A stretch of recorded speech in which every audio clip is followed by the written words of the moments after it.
David was growing more and more certain that King Saul was trying to kill him. He decided to tell his closest friend Jonathan about his fears.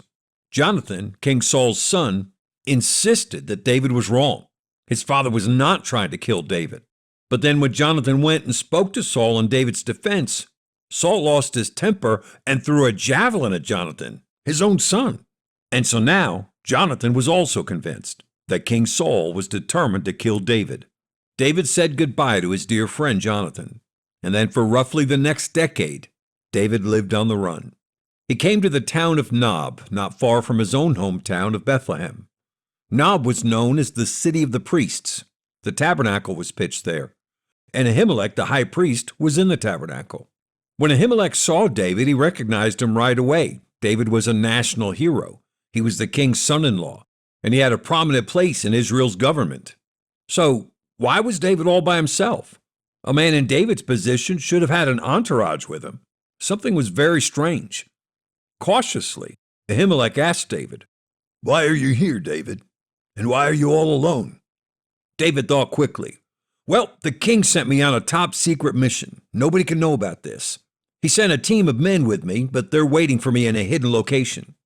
That answer seemed to satisfy Ahimelech. So David continued, "Do you have any bread here for me and my men?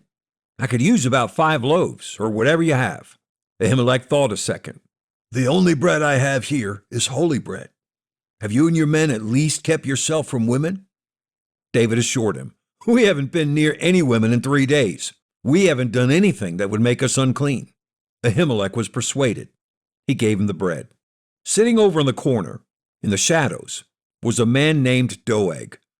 Doeg worked for Saul. He was in charge of the king's herdsmen, and he was stuck waiting there at the tabernacle for spiritual reasons. David noticed Doeg, and he knew who he was, but he was in too big of a hurry to give him much thought. As David took the bread from Ahimelech, he said, "You know, the king's assignment was so urgent that I rushed off without taking any weapons. Would you happen to have a spear or a sword here that I could use?" Ahimelech grinned. "It's funny you ask, David. The sword of Goliath that you took from him when you killed him is right back here, wrapped in a blanket. I think it's only fitting that you should take it." As Ahimelech retrieved the sword, David nodded. "There's no sword like that one." Doeg watched from the corner as Ahimelech handed Goliath's sword to David. David left the town of Nob and headed west. He ultimately ended up in a cave in the city of Adullam. His parents and his family found out that David was in the cave of Adullam, and they went there to stay with him for their own safety. Word began to spread that David was being hunted by Saul and that he had taken refuge in the cave of Adullam.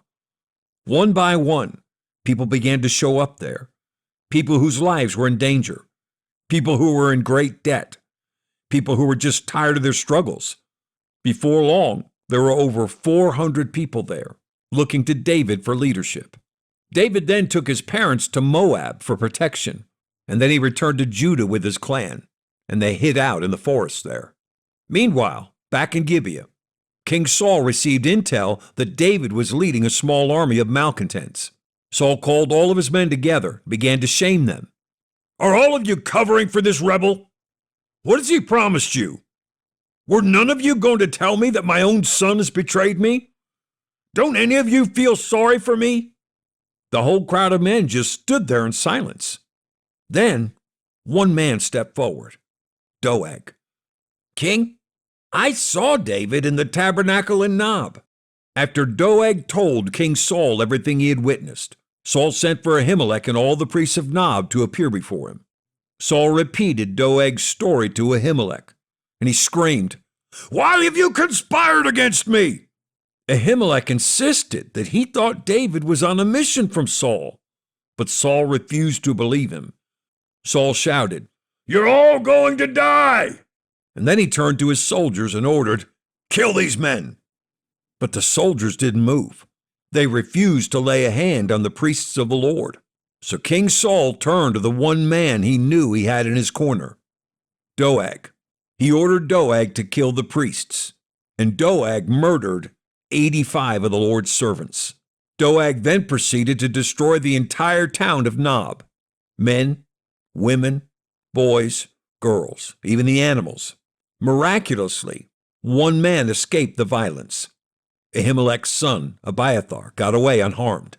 Abiathar went and found David, and he told him everything that Saul and Doeg had done. David dropped his head. It's all my fault.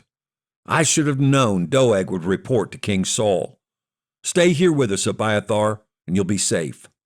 Sometime that night, David went alone with the Lord, and with a broken heart, he wrote the words of Psalm 52, which begins, "Why boastest thou thyself in mischief, O mighty man? The goodness of God endureth continually." Christian, your battles against the forces of hell will often be painful, but keep fighting in the power of the Lord. Stay the course.